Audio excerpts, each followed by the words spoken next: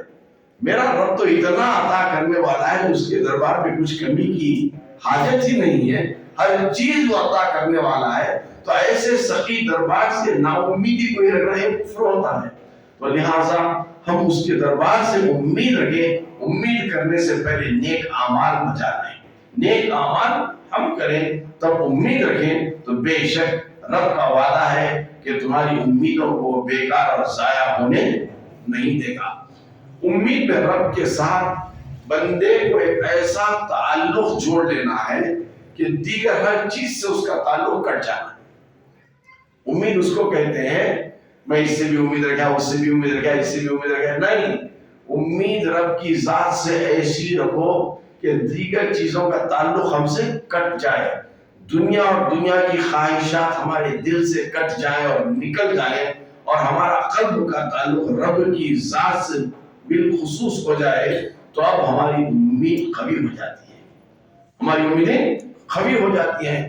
تو اپنا تعلق دنیا اور دنیا کی چیزوں سے ہٹا کر رب کی ذات میں اپنی ذات کو گم کر دو، تو یہی حال اولیاء کاملین کا تھا اور صالحین بندے بندیوں کا بھی یہی عمل تھا کہ دنیا کی ہر خواہشات سے وہ ترک کر دیتے تھے اور اپنے آپ کو خدا کی ذات سے جوڑ لیتے تھے، جیسا کہ حضرت ربیہ بصریہ رحمۃ اللہ تعالی علیہ بڑی ہی نیک پاکسا متقی ایک اور گزری ہے جو مقام اولیاء میں بھی خدمت رکھتی ہیں، تو یہ فرماتی ہیں ان کے زمانے میں بادشاہ وقت بہت کوشش کیا کہ کچھ تحفے میں دوں، کچھ تحفے میں دوں، ہمیشہ ہیرے جواہرات لے کر پہنچتا لیکن ہمیشہ منع کر دیتی تھی، بادشاہ کے تحفوں کو نہیں لیا کرتی تھی۔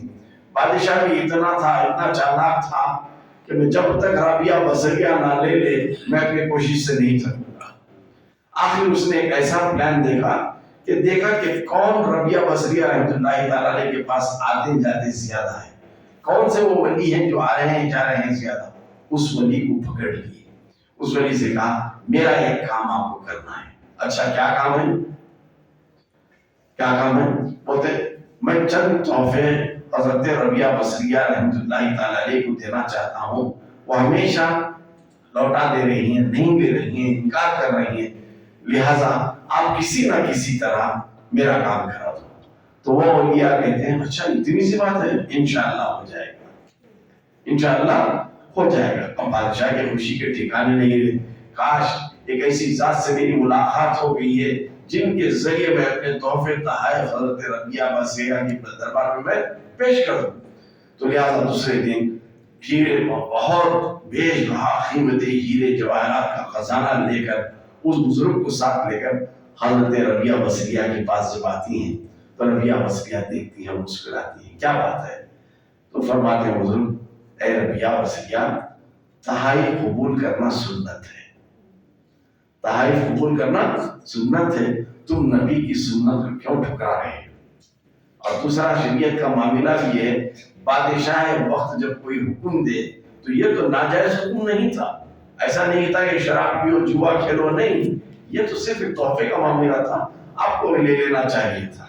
تو ایک دم جلال میں آ جاتی ہیں، جلال میں آ جاتی ہیں، اپنی چادر کو اس بزرگ اور بادشاہ وقت کے سر پر ڈال دیتی ہیں، جیسے ہی سر پر ڈال دیتے ہیں کیا دیکھتے ہیں یہ بزرگ اور بادشاہ، اس کے چاروں طرف بیش بہا خزانے، جو ایک بہت سی بڑے خزانے سمجھ کر لایا تھا ہیرے جواہرات جس پر بادشاہ کو فخر تھا، اب اطراف ایسے خزانے دیکھ کر پسینے چھوٹ جاتے ہیں، تو اب ربیہ بصریہ چادر کو کھینچ لیتی ہیں اور فرماتی ہیں اپنے دوست سے اے میرے دوست، جب مولا نے میرے پاس ارد گرد اتنے خزانے رکھے ہیں تو میں اس سے پوچھنے سے حیا کرتی ہوں، میں اس سے پوچھنے سے شرماتی ہوں، تو پھر یہ دنیا کے چند تحائف لے کر میں کیا کروں؟ تو جو بندہ اپنا ربط، اپنا تعلق صرف خدا کی ذات سے جوڑ لیتا ہے وہ ہر چیز سے بے نیاز ہو جاتا ہے، ہر چیز سے بے نیاز ہو جاتا ہے۔ تو ایک وقت ایسا ہوا کہ ایک بادشاہ کے دربار میں ایک وزیر تھا، بہت ہی مشہور وزیر تھا، اچانک ایک دن اس وزیر کے دل میں خشیت الہی پیدا ہوئی. یہ خشیت الہی آپ نے پچھلی مجلس میں سنا، چار کبوتر واقعہ شاید یاد ہے آپ کو، جو نوجوان مرید تھا خشیت الہی سے کیا مقام حاصل کیا تھا، پچھلی نشست میں آپ نے سنا ہے. تو اچانک اس وزیر کے دل میں ایک خشیت پیدا ہو جاتی ہے اور وہ اپنے منصب سے استعفیٰ دے دیتا ہے. کہاں ہے؟ بادشاہ کے وقت بہت بلند مقام پر تھا وہ وزیر، آج چھوٹا موٹا ایک کارپوریٹر اپنی جگہ سے استعفیٰ دے نہیں سکتا. تو وزارت سے استعفیٰ دینا کتنا بڑا دل بہادری کا ہوگا. اچانک وہ وزیر استعفیٰ ریزگنیشن سبمٹ کر دیتا ہے. پریشان ہو جاتا، بادشاہ سوچتا ہے استعفیٰ دے کے چلا جاتا ہے، جنگلوں میں چلا جاتا ہے وزیر، اور کئی دنوں کے بعد واپس آتا ہے. کون؟ وہ وزیر کئی مہینوں کے بعد واپس بھی اس سلطنت میں آتا ہے تو ملاقات کے لیے بادشاہ کے پاس جاتا ہے.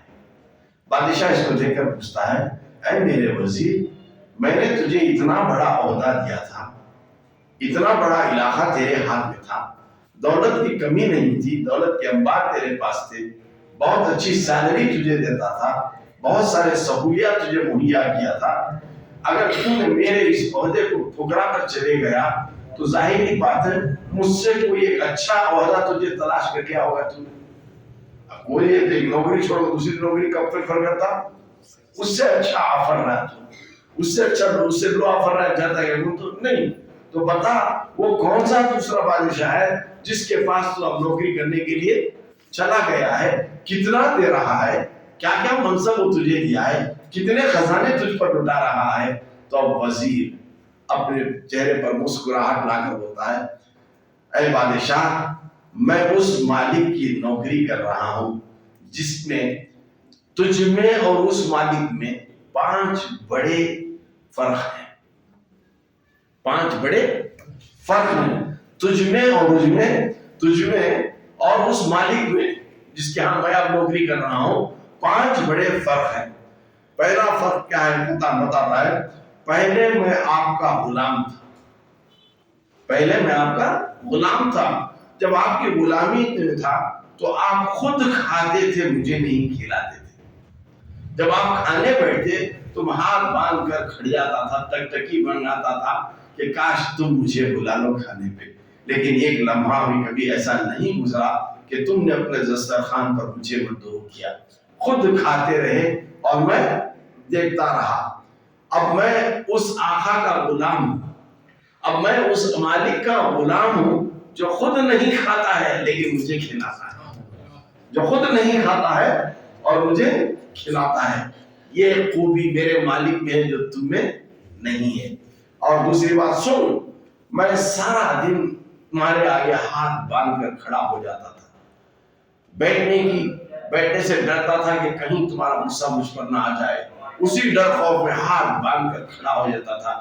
لیکن کبھی تم نے ایک دن مجھے یہ نہیں کہا کہ بیٹھ جاؤ، تھک گئے ہوں گے بیٹھ جاؤ. نہیں، صبح سے شام تک ہم کھڑے رہتے تھے، خود بیٹھے رہتے تھے. لیکن اب میں جس مالک کے لیے نوکری کر رہا ہوں اس کی جب 4 رکعت پڑھتا ہوں تو اتنا کریم ہے، رحیم ہے، مجھ سے کہتا ہے، اے بندے تو 4 رکعت میں تجھے تھکان ہو جاتی ہے تو 2 مرتبہ بیٹھ جا، 2 مرتبہ بیٹھ جا. اب میرا مالک ایسا ہے کہ وہ مجھے بٹھا بھی رہا ہے، کھڑا بھی رہا ہے، اطمینان بھی دلا رہا ہے، چین بھی دلا رہا ہے، سکون بھی دلا رہا ہے. تو پھر ترس آ جاتا ہے مجھ پر، وہ اتنا کریم ہے میرا مالک جس کے ہاں میں نوکری کر رہا ہوں. تیسری بات، جب میں آپ کی غلامی کرتا تھا تو آپ سوتے تھے میں جاگتا تھا. آپ سوتے تھے میں جاگتا تھا. چونکہ میری نوکری ایسی تھی کہ میں حفاظتی کی طرف انتظامات دیتا تو رات کو آپ کو چین کی نیند اس واسطے آتی تھی کہ میں پہرا دیا کرتا تھا اور آپ سوتے تھے. اب جس مالک کے ہاں میں نوکری کر رہا ہوں میں سو رہا ہوں چین سے، لیکن وہ میری حفاظت کر رہا ہے، وہ میری حفاظت کر رہا ہے. اتنا بڑا کریم رب ہے میرا جو ایک لمحے کے لیے وہ خود نہیں سوتا ہے، نہ اسے اونگ آتی ہے. بے شک ہم سوتے ہیں لیکن وہ ہمیشہ کے لیے جاگتا رہتا ہے۔ اور چوتھی یہ بات یہ ہے کہ اے بادشاہ، ایک دن تجھے اور مجھے تو موت آ جائے گی، تو بھی مر جاؤں گا، تو بھی مر جائے گا، میں بھی مر جاؤں گا، لیکن میں جس مالک کی غلامی اب کر رہا ہوں وہ پہلے بھی تھا، ابد میں بھی تھا، ازل میں بھی تھا، ابد میں بھی ہے، وہ ہمیشہ ہے اور ہمیشہ رہے گا، اسے کبھی موت نہیں ہے، اسے کبھی موت نہیں ہے۔ تو آخری بات جو پانچویں ہے تو اس کو یہ کرتا ہے، جب مجھ سے کوئی غلطی وزارت میں ہو جاتی، میرے عہدے میں ہو جاتی، تو مجھے ڈر اور خوف ہوتا تھا کہیں بادشاہ کا عذاب، غصہ مجھ پر نازل نہ ہو جائے اور نہ جانے کیسی کیسی سزائیں مجھے سہنی پڑے گی، یہ ڈر اور خوف تھا۔ کیا میرا بادشاہ مجھے معاف کرے گا یا بخش دے گا، اس کی گارنٹی نہیں تھی۔ لیکن اب میں جس مالک کے ہاں نوکری کر رہا ہوں، اگر مجھ سے کوئی گناہ سرزد ہو جائے تو میں سجدے میں چلا جاتا ہوں، جب معافی طلب کرتا ہوں صدق دل سے، تو میرا مولا غفور الرحیم ہے، عفو و درگزر کرنے والا ہے، وہ میری ساری غلطیوں کو معاف فرما دیتا ہے۔ اے بادشاہ، یہ 5 بھاری خصلتیں تم پر اس مالک کی حاوی ہیں، اسی لیے میں تمہاری نوکری کو چھوڑ دیا ہوں۔ جب سے میں اس کی نوکری میں چلا گیا ہوں، وہ مجھے ہر حال میں خوشحال رکھا ہے، ہر حال میں بے نیاز مجھے رکھا ہے، جو میں چاہتا ہوں وہ مجھے عطا کر رہا ہے۔ یہ کیا ہے؟ یقین۔ یہ کیا ہے؟ یقین۔ تمنا نہیں، یہ یقین ہے۔ سرکار دو عالم صلی اللہ تعالی علیہ وسلم اپنی حدیث پاک میں عرض فرماتے ہیں، اگر بندے کے گناہ زمین کے ذروں کے برابر بھی ہو جائیں یا سمندر کے قطرات کے برابر بھی ہو جائیں اور اسے شرمندگی حاصل ہو جائے کہ میں اتنا گنہگار ہوں، میرے گناہ اتنے ہیں کہ عرش اعظم کو چھو رہے ہیں، تو اب صدق کے دل سے وہ توبہ کر لے تو اللہ تعالیٰ اس بندے کے گناہوں کو بخش دیتا ہے، اللہ تعالیٰ بخش دیتا ہے۔ شرط یہ ہے کہ توبہ صدق دل سے کرنا ہو، توبۃ النصوح ہمیں نصیب ہونا چاہیے۔ وہ اللہ اتنی رحمت رکھتا ہے، اتنی رحمت بندوں پر فرماتا ہے، جب کوئی خطا ہو جاتی ہے تو ایک ماں اپنے بچے کو معاف کر دیتی ہے، وہ تو 70 ماؤں کی محبت رکھنے والا ہے، کب وہ چاہتا ہے کہ میرا بندہ جہنم کی آگ میں جھلستا رہے، بس وہ تو تکتا رہتا ہے، وہ ہمیشہ انتظار کرتا ہے، وہ ہمیشہ منتظر رہتا ہے کہ کب بندہ میری بارگاہ میں آئے، توبہ و استغفار کرے تاکہ میں اسے معاف کروں اور جنت کا مزدہ اسے میں سنا دوں۔ یہ رب کی بے انتہا کرم نوازی ہے، تو لہٰذا رب کی ذات سے امید رکھو، تمنا نہیں، کیا رکھنا ہے؟ امید۔ امید کے لیے نیک عمل ضروری ہے، نیک عمل امید رکھو، وہ تمہاری امیدوں کے مطابق یا اس سے بھی بڑھ کر عطا کرنے والا ہے، امیدوں سے بڑھ کر بھی وہ عطا کرنے والا ہے۔ لہذا انسان اپنا تعلق رب سے اس طرح جوڑ لینا چاہیے کہ اسے یقین کامل اس کی ذات پر ہو جائے، یقین کامل رب کی ذات پر ہو جائے۔ جیسا کہ حضرت ربیہ بصریہ کا آپ نے حال سنا، ایک اور ان کا ایک واقعہ ہے جو ان کی کامل یقینی کی طرف توجہ دلاتا ہے۔ حضرت ربیہ بصریہ ایک دن بھوکی تھی، گھر میں آٹا تھوڑا سا میسر تھا جس سے ایک روٹی بن پاتی تھی، یہ ایک روٹی بنائی، ابھی کھانے ہی والی تھی کہ دستک دروازے پر ہوئی، میں سائل ہوں، بھوکا ہوں، مجھے کچھ دے دو، مجھے کچھ دے دو۔ حضرت ربیہ بصریہ نے کہا کہ یہ اللہ کے نام پر سائل مانگ رہا ہے، تو روٹی کو اٹھائی، پوری ایک روٹی کو سائل کو دے دی۔ ہمیں تمہیں ہوتے تو کیا کرتے؟ ہم نہ بھوک لگ مر رہی ہے یہ سوچیے، ایک روٹی ہمیں نہ دیں گے، آدھی تو دیں گے، آدھی لیں گے، وہ نہیں تو نہیں جاؤ گے، بلا لیں گے، یہ ہوتا تھا۔ لیکن توکل کتنا تھا حضرت ربیہ بصریہ کا، پوری ایک روٹی کو اٹھاتی اور دے دی۔ چند لمحے کے بعد پھر دستک ہوتی ہے، آنے والا کہتا ہے اے ربیہ بصریہ، فلاں انسان نے آپ کے لیے تحفہ بھیجا ہے۔ کیا بھیجا ہے؟ روٹیاں بھیجی۔ کھول کر گنتی ہیں، رکو بولتے ہیں، گنتی ہیں تو 10 ہوتی ہیں، تو فرماتے ہیں یہ تحفہ میرا نہیں ہے، کسی اور کا ہوگا، واپس لے کر جاؤ، واپس لے کر جاؤ۔ پھر تھوڑی دیر کے بعد پھر دروازے پر دستک ہوتی ہے، آنے والا کہتا ہے اے ربیہ بصریہ فلاں انسان نے آپ کے لیے ایک تحفہ بھیجا ہے، فلاں نے آپ کے لیے تحفہ بھیجا ہے. پھر گنتی ہیں، روکتی ہیں اسے، گنتی ہیں روٹیاں 20 ہوتی ہیں، پھر واپس لوٹاتی ہیں، فرماتی ہیں یہ میرا نہیں، میرا رب کا وعدہ مجھ سے ہے، جب اس کی راہ میں ایک نیکی کرو گے تو وہ 70 نیکیاں دے گا. جب تک 70 روٹیاں کسی طرف سے نہیں آتی میں کسی کا توبہ نہیں قبول کریں گی. چند وقفے کے بعد پھر ایک فرشتہ شکل ظاہر میں آتا ہے اور 70 روٹیوں کو دے جاتا ہے. یہ کیا ہے؟ یقین کامل. جس وقت یقین کامل بندے کو ہو جاتا ہے رب کی ذات سے تو مولا 70 تو کیا 70 سے بڑھ کر بھی عطا کرنے والا ہے. اس کے خزانے قدرت میں کچھ کمی نہیں ہے، وہ مالک کل ہے، وہ مالک کل ہے. جب بندہ اس یقین پر پہنچ جاتا ہے تو رب اسے اپنا محبوب بنا لیتا ہے. اس پر بندے کو یقین کامل جہاں حاصل ہو جاتا ہے، جب وہ اس یقین کامل کی منزل پر پہنچ جاتا ہے تو اللہ اس بندے کو اپنا محبوب بنا لیتا ہے. ایک ہوتا ہے محبوب اور دوسرا ہوتا ہے محب. ایک ہوتا ہے محبوب اور دوسرا ہوتا ہے محب. محب اس کو کہتے ہیں محبت کرنے والا.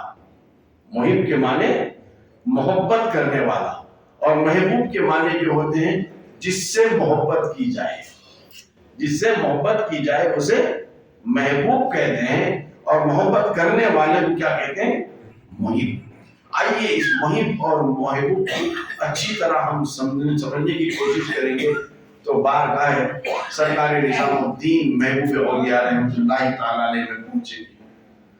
حضرت سرکار نظام الدین محبوب اولیاء رحمۃ اللہ تعالیٰ علیہ ایک مرتبہ حضرت خواجہ قطب الدین بختیار کاکی اوشی چشتی رحمۃ اللہ تعالیٰ علیہ کی بارگاہ میں حاضری دیتے ہیں.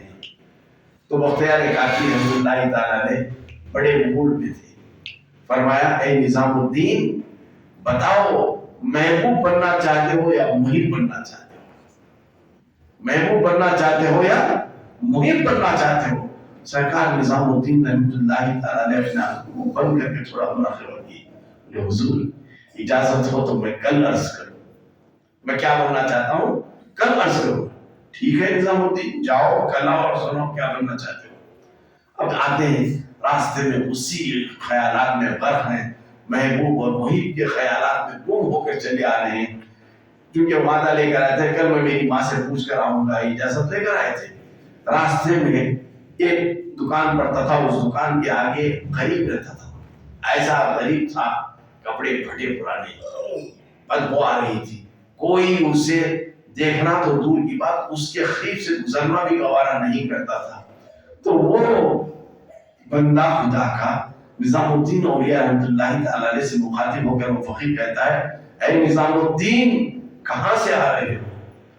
فرماتے ہیں بابا میں بختیار کاکی کی بارگاہ سے آ رہا ہوں. کیا ہوا؟ انہوں نے پوچھا کہ محب بننا چاہتے ہو یا محبوب بننا چاہتے ہو؟ تو تم نے کیا کہا؟ میں کل بتاؤں گا. بابا آپ میری رہبری کرو، میں کل بتاؤں گا. وہ فقیر کیا کہتے ہیں میں بھی تمہیں کل بتاؤں گا کہ تم محب بننا چاہو یا محبوب بننا چاہو. غرض ماں کے پاس آ جاتے ہیں، سارا ماجرا سناتے ہیں. ماں بھی بولتی ہے میں تمہیں کل سناؤں گی، میں بھی تمہیں کل سناؤں گی. دوسری صبح فجر کے بعد بڑی تمنائیں لے کر، خواہشات لے کر، بڑی امید لے کر ماں سے پوچھتی ہیں اے ماں آج کا آپ نے وعدہ فرمایا تھا، بتاؤ کہ میں محب بنوں یا محبوب بنوں. ماں فرماتی ہیں بیٹا جاؤ کل جس فقیر سے آپ کی ملاقات ہوئی تھی نا اسی فقیر سے پوچھو کہ تمہیں کیا بننا ہے. دوڑے دوڑے جب اس دکان کے پاس آتے ہیں تو کیا دیکھتے ہیں کہ فقیر اس مقام پر نہیں ہے. دکان والے سے پوچھتے ہیں ارے دکان والے یہ بتا کہ کل یہ فقیر یہاں بیٹھا ہوا تھا جو روزانہ تیری دکان کے سامنے بیٹھا رہتا تھا کہاں چلے گیا؟ بولتے ہیں ارے اس کا تو کل انتقال ہو گیا. اس کا تو کل انتقال ہو گیا. اچھا انتقال ہو گیا تو بتاؤ کہ کہاں دفنایا گیا ہے؟ نہیں اسے دفنایا نہیں ہے، وہ اتنا گندا تھا اسے کوئی اسے دینا بھی گوارا نہیں کر رہا تھا. گھسیٹتے ہوئے ایک کچرے کی جگہ اس کی لاش کو ڈال دیا گیا ہے. ایک کچرے کی جگہ کوڑا کچرا میں